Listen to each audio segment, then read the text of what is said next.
Hello to my brothers in the UK.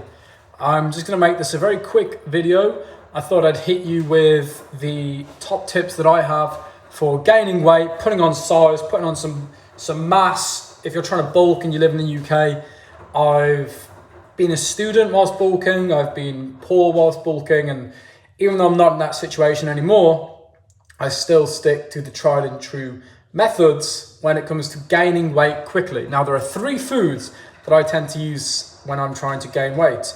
Number 1 is whole milk. Whole milk. I drink a litre of this every day. This has been opened an hour ago. That's how much there is gone from it, okay? If you're lactose intolerant though, do not worry because I've got the next best thing, and that is peanut butter. You can get this from Lidl or Aldi or Asda very, very cheaply. And why I like this type of peanut butter rather than, let's say, the, I don't know, Skippy peanut butter or whatever else. I think it might be the fridge beeping at me. Doesn't matter, I don't care. Hold on, give me a sec. Look, give me a sec. I'll be back in a minute. Okay, so the reason why I like this peanut butter more so than the other types of peanut butter, 2 reasons. Number 1, no palm oil, and number 2, no sugar. The only ingredients are 100% peanuts.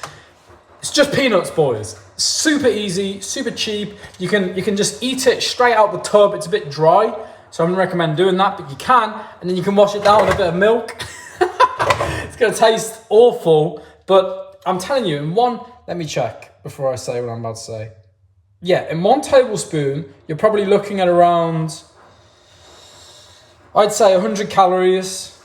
You probably look at around, let's say 6 grams of protein, around 12 grams of fat, and maybe like a couple of grams of sugar, and then loads of fiber as well in these, because it's just peanuts. It's just peanuts, all right? You can get crunchy or smooth, super cheap. I think a tub's like £3. Same with the milk. This much milk's £2. So you can just buy one of these, then that's £1 a day. You drink half of it in 1 day. And then let's just go with the calories on the milk for a minute. So per 100, I know the beeping's just gonna keep going, I don't mind. Per 100 milliliters, there's 66 calories, okay? 66 calories in 100 milliliters of this milk. I'm drinking a litre a day, so I'm getting 660 calories of milk a day. So if I'm eating my 3 regular meals and I'm having a litre of milk after my tea, for example, this is the equivalent of an extra meal of calories just in milk. Whole milk, okay? Whole milk, good stuff. Loads of calcium, loads of protein, loads of fat. And boys, don't be scared of fat, okay? For the longest time, it's been 0 fat this, no fat that, fat-free, whatever. Ignore that shit. You need fat. It regulates your hormones. It enhances your testosterone. Why would you not eat fat? I do not understand why people say, oh, I want 0 fat, I want 0 fat. Every time you remove fat from something, you have to add something else to make the product taste nice and to really make it palatable at all. For example, if you were to compare a natural yogurt with fat in versus a fat-free Greek yogurt, I guarantee the Greek yogurt is going to have more sugar. 100%. Every time it does, because every time they remove fat, they add a bunch of sugar in. And if you think that fat will make you fat because it's got the word fat in it, you're sorely mistaken and you are miseducated. And I'd recommend reading the benefits of fat to your health, okay? So those are the first 2 foods, milk and peanut butter. The last food, is this baby right here, cooking bacon, okay? A kilogram of cooking bacon from Lidl or Aldi is £2. £2. From Asda, a kilogram is £2 as well, of cooking bacon. Now this bacon, you know, it's pretty much, it's the exact same as the rashers, but you might get some stringy bits in there. You know, you might get some like fat cuts or thin cuts or whatever. But boys, it's just bacon. £2 a kilogram of this. I'm going to go briefly through the nutritionals. It's got way less calories with regards to its actual grams amount than peanut butter and milk has. But it's got way more protein, okay? In 100 grams of this is a kilogram. I probably eat around 250 grams of bacon a day. So I'm getting in 100 grams, there are 300 calories, give or take. Okay, there's 23 grams of protein and 22 grams of fat. There's no sugar. There's a lot of salt, to be fair, but if you're working out all the time, you're gonna be sweating loads anyway, so the salt's not a bad thing, okay? Salt is pretty essential for your body, actually, when you work out. Otherwise, you'll cramp and things of that nature. So yeah, so anyway, the cooking bacon, 23 grams of protein, 22 grams of fat, 300 calories per 100 grams. So if I'm eating 250 grams, like a quarter of this pack a day, which I am, I eat 3 eggs and 250 grams of bacon. I don't weigh it out. I just take a quarter of the pack. And then that will be my lunch or my tea. And I'll have something else with it if it's my tea, you know, like a bit of bread or something like that.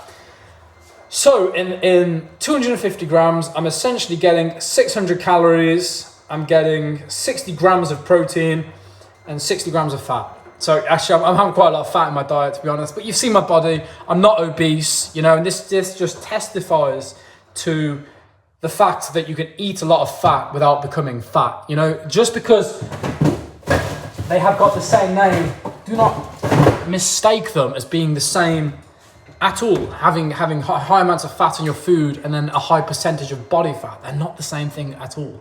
Sugar, I find, will massively increase your likelihood of gaining weight. As somebody who was morbidly obese at one point, I was morbidly obese. I was 18.5 stone, okay, without ever hitting the gym. So I was just fat. I was straight fat.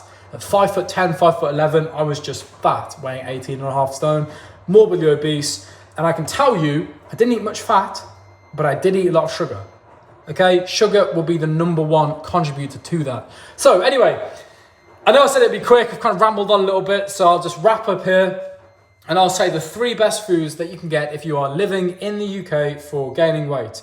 Whole milk, #1. Super cheap, super tasty. If you're lactose intolerant, you'll be fine. I mean, it won't kill you. You know, you might smell of it, but you'll be fine, okay? #1 is whole milk. And #2, if you are lactose intolerant, this is good for you, peanut butter. Loads of calories, loads of protein, loads of healthy fats. And as I said, stick with the 100% peanuts variant, okay? Without any of that sugar or palm oil added in. And last but not least is cooking bacon. Fellas, I've got to say, cooking bacon, super cheap, amazing source of protein. Well, I wouldn't say amazing, you know, it's not white fish or chicken or lean grass-fed, corn-fed beef, but it's pretty flipping good, you know, for the price. It's pretty good. I wouldn't knock it. I would not knock it at all. Very cheap meat to add to any meal. You can add bacon to anything, okay? And that's why it's the #3, because you can have it with eggs, you can have it with chicken, you can have it with steak, you can have it with vegetables, you can have it on its own, you can have it in a sandwich, you can have pasta, rice, noodles, anything in the world. You can just whack some bacon on there. It's delicious as well. So it's a good third food to have if you're fed up of eating tablespoons of peanut butter and guzzling down milk. It's good food to add. But yeah, in summary, whole milk, 100% peanut butter, cooking bacon are the top 3 foods you can eat if you live in the UK and you want to gain weight. And I say in the UK specifically because I know that these 3 are cheap here, very cheap, and they are readily accessible. You can get those at any supermarket. Now, if you live in the US, Russia, Europe, where my other 3 main audiences are, I don't know if it's that accessible over there. I can imagine if you live in the US, you're gonna have a hard time getting 100% peanut butter. You guys have probably got corn syrup peanut butter and glucose, fructose added. You know, you guys are crazy. But yeah, if you live in the UK, those are the best 3 sources of mass gaining foods. And on that note, I'm gonna end the video. So I hope you all found this tip useful. It's something that I wish someone would have told me when I first started the gym, rather than me eating a bunch of cookies and McDonald's and cheese and all that stuff. I still eat cheese, but you know, now I focus my efforts when I'm trying to gain weight on milk, peanut butter, and cooking bacon. Okay, that's the end of the video. I will see you all tomorrow. Hasta luego.